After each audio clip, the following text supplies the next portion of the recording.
KUHP, hukum pidana untuk siapa? Itu tema kita di malam hari ini, masih membahas bersama dengan sejumlah narasumber yang hadir via daring dan juga yang hadir secara fisik di Studio 7 TVRI. Saya akan minta pendapat Mbak Asfi terlebih dahulu sebelum Mas Albert ya. Mbak Asfi terlebih dahulu, apa yang tadi sudah diungkapkan oleh Bang Ade Irfan. Mbak Asfi. Saya gini, sebagai sesuatu yang normatif yang disebutkan Bang Irfan itu betul. Ya. Tapi itu jauh panggang dari api, itu nggak sesuai dengan KUHP-nya. Saya kasih tahu yang terakhir. Kesatuan hukum tadi ya, harus ada satu kesatuan hukum. Pasal 2, hukum yang hidup di masyarakat, dalam masyarakat itu justru membuat akan ada banyak hukum. Kenapa? Hal-hal yang tidak diatur dalam KUHP akan diatur oleh Perda. Bagaimana Perda itu mengatur dengan dasar-dasar yang diberikan oleh peraturan pemerintah. Tapi kalau kita lihat Perda, mohon maaf nih, banyak Perda yang nggak sesuai juga dengan Undang-Undang Dasar dan lain-lain itu, dengan kebebasan beragama, berkeyakinan, kebebasan berpendapat dan lain-lain bisa ada kok. Dan sekarang sejak judicial review di MK, Presiden nggak punya hak lagi, pemerintah nggak punya hak kan untuk membatalkan perda semacam itu. Jadi dari pasal 2 aja itu sudah nggak akan ada kesatuan hukum di Indonesia. Kemudian yang lain-lain ya, perkembangan zaman. Bagaimana kita bisa mengatakan ada perkembangan zaman kalau pasalnya masih sama aja gitu. Pasal makar, kemudian pasal memberikan sesuatu kepada narapidana itu di Undang-Undang di KUHP yang lama udah ada dan yang KUHP yang baru lebih berat hukumannya. Lebih daripada itu. Bagaimana kalau misalnya dia memberikan, jangan bayangkan narkoba ya, bayangkan kita kalau yang belum pernah ke penjara kita akan dimintain uang. Terus saya mau ngasih, saya nggak punya duit, nggak boleh ngasih makanan, dia selipin sesuatu, coklat. Kena ini, secara teksnya akan kena. Jadi semakin banyak kita hidup di masyarakat, kita akan mengetahui bahwa pasal-pasal karet ini sangat berbahaya dan ada banyak skenario yang bisa masuk ke dalam pasal itu dan sebetulnya itu sudah terjadi selama ini. Oke, baik. Bang Albert menanggapi langsung? Saya tanggapi tadi yang pertama tentang pasal berita bohong, berita yang tidak pasti, berita yang berlebih-lebihan. Mungkin teman-teman masyarakat sipil juga khawatir ini bisa berangus pers nih ya. Tapi pernah nggak kita menyadari bahwa pasal itu memang sudah ada sejak lama, tapi bukan hanya itu. Di Undang-Undang 1 tahun 46 pasal itu, pasal 14 dan 15. Tapi coba dicek, putusan Mahkamah Agung, baik perkara pidana maupun perdata, konsisten. Kalau itu pers sudah terdaftar Dewan Pers, maka mekanismenya harus melalui mediasi Dewan Pers. Jadi jangan khawatir, pasal itu sama sekali tidak berkaitan dengan kebebasan pers. Kebebasan pers dijamin. Bahkan dalam penjelasan pasal 218, Undang-Undang Pers itu kita comot, kita adopsi bahwa kritik, saran, koreksi, pengawasan itu tidak bisa dipidana. Itu yang pertama. Yang kedua, tadi Mbak Asvin singgung Undang-Undang ITE. Kabar baik lagi yang ketiga yang saya mau sampaikan ke pemirsa TVRI. Undang-Undang ITE itu pasal 27 ayat 3, kalau kita kaitkan dengan pasal 36 sama 51 ayat 2 Undang-Undang ITE, ancaman pidananya 12 tahun bisa ditahan. Itu yang membungkam kebebasan berekspresi dan berpendapat, Mbak Asvin.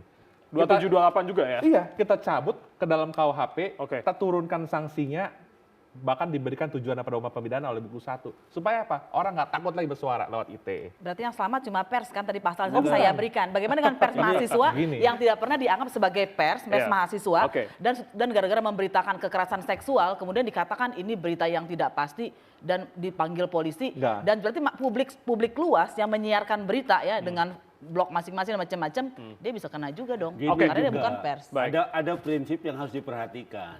KUHP nggak bisa nyabut undang-undang khusus. Karena KUHP itu bersifat umum.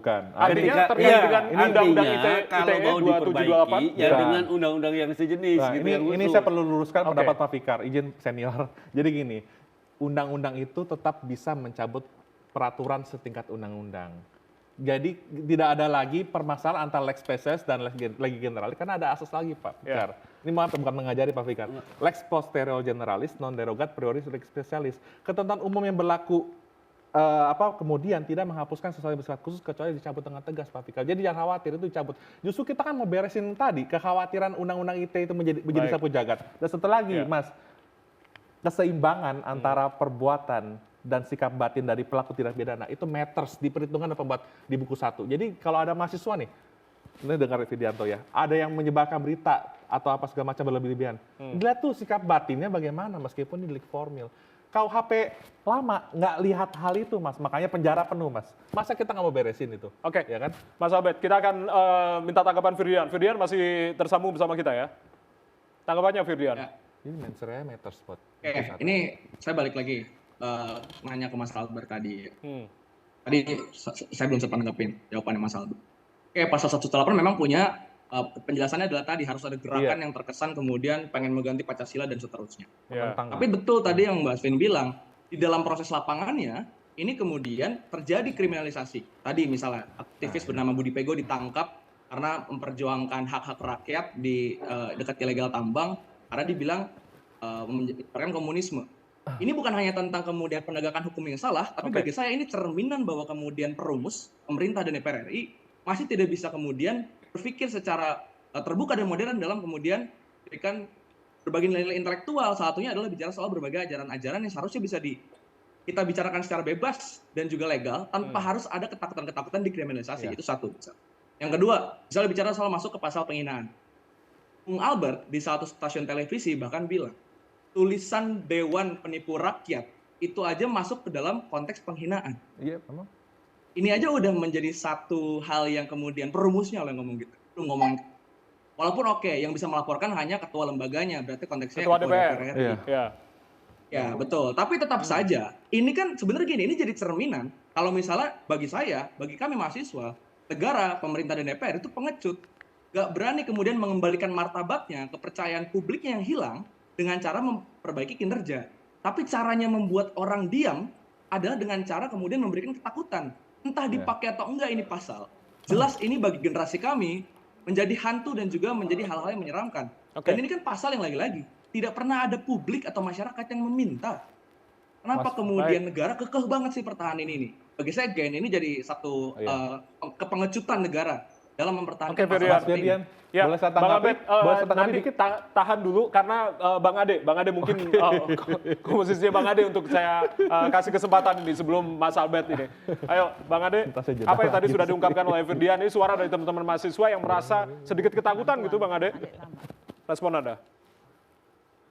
Ya, memang semua pasti teman-teman aktivis, teman-teman mahasiswa ya mengkhawatirkan atau bahkan mencurigai terhadap pasal-pasal yang itu ada dimensi demokrasinya ya di dalam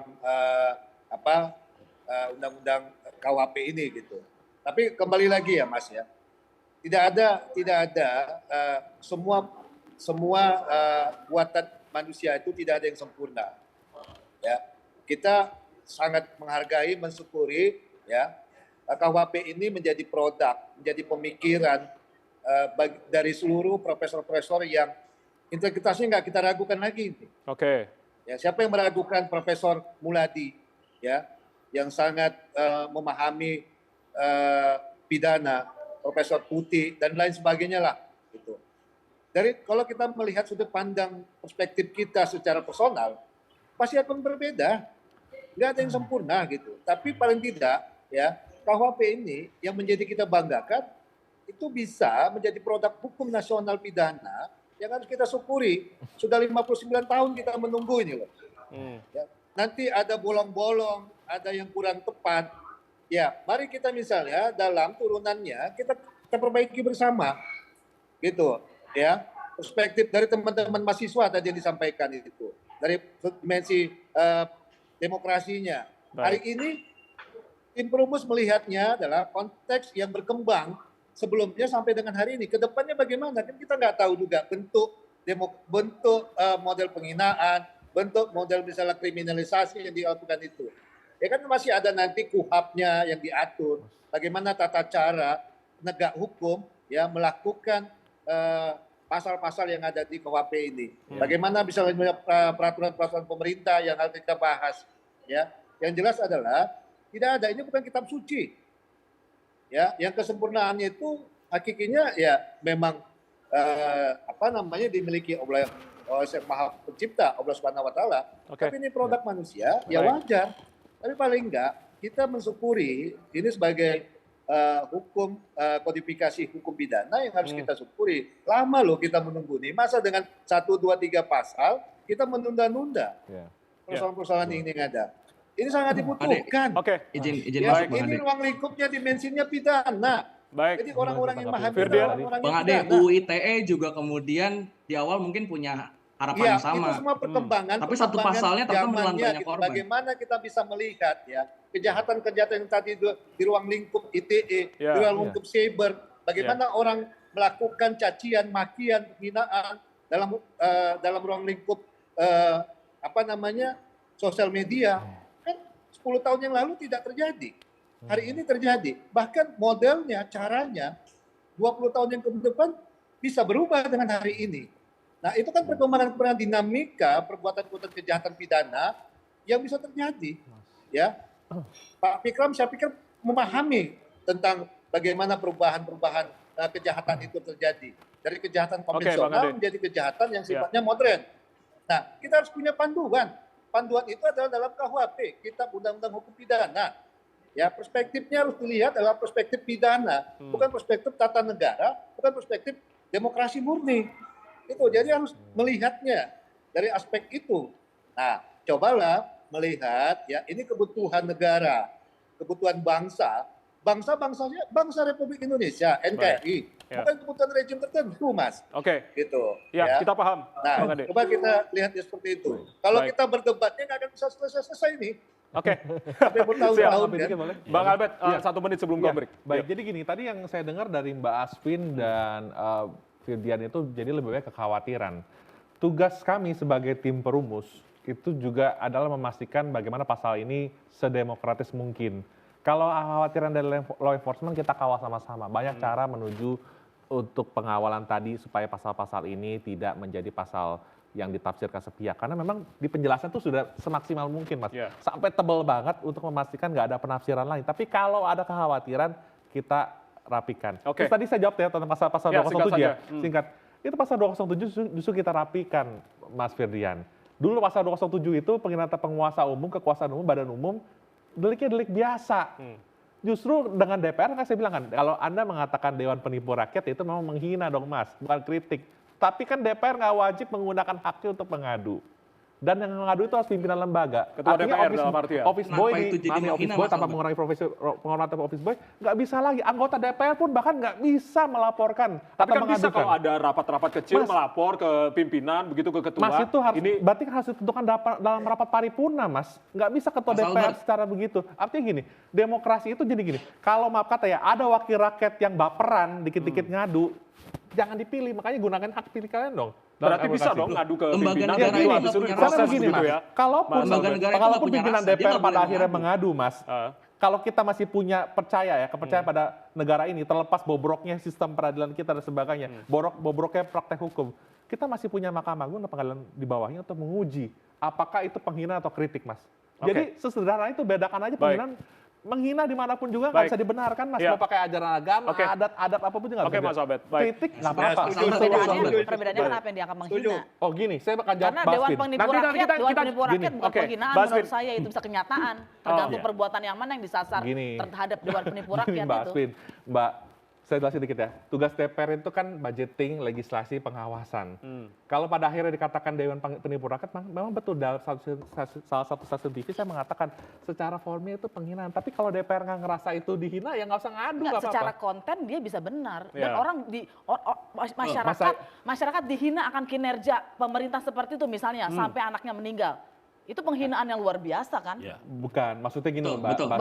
Ketika dia menyampaikan kemarahan ya. Dalam bentuk kata-kata yang rendah. Kita kasih kesempatan Pak Fikar. Bukan karena sikapnya, Mbak. Kita kasih kesempatan Pak Fikar. Tidak bisa tidak bisa memberikan kewenangan kepada kelembagaan gitu. Nggak ada pidana itu lembaga itu dihina apa sih itu sebenarnya nggak ada. Penghinaan itu terhadap pribadi gitu loh. Individu. Loh, bukan, karena itu nggak di beberapa negara lain masih ada yang mengatur loh, bukan Indonesia sendiri. Tidak ada istilah itu. Kita punya data Pak Fikar, mohon maaf Pak Fikar, ada beberapa negara demokrasi yang masih mengatur pasal serupa terlepas emang nggak digunakan. Itu tidak demokratis. Oh, tapi di negara Republik demokrasi Pak Fikar. Tapi nggak digunakan kan ya? Iya, nggak digunakan. Artinya kan memang pasal itu tetap ada, tapi kan nggak ada seorang pun yang diwajibkan untuk menggunakan. Zaman kalau menurut saya pasal itu. Bukan soal nggak bagus. Artinya ada kemunduran demokrasi Gini, begitu bukan ketika kemunduran demokrasi, Mas, tapi memastikan Yang supaya bisa apa? dipidanakan Kenapa sih itu menghina pasal-pasal tertentu tuh diatur di KUHP orang-perorangan, bukan supaya menghina tidak terjadi institusi, gitu perbuatan main hakim sendiri. Oke, itu harapan kita semua Iya, tentunya. supaya Baik, terjadi baik. keadilan. Kita Orang nggak akan bisa jeda sembarang dulu mengadu, sejenak, gitu, nanti kita akan dibatasi. kembali. Masih ada satu Gitu, segmen Pak lagi, Fikar. kita Gitu, Pak akan Fikar. diskusi malam hari ini. Gitu loh. Pak Fikar, kita akan Memang diskusi kedengaran lanjut masih ada, Pak. usai jeda ya. Usai jeda ya.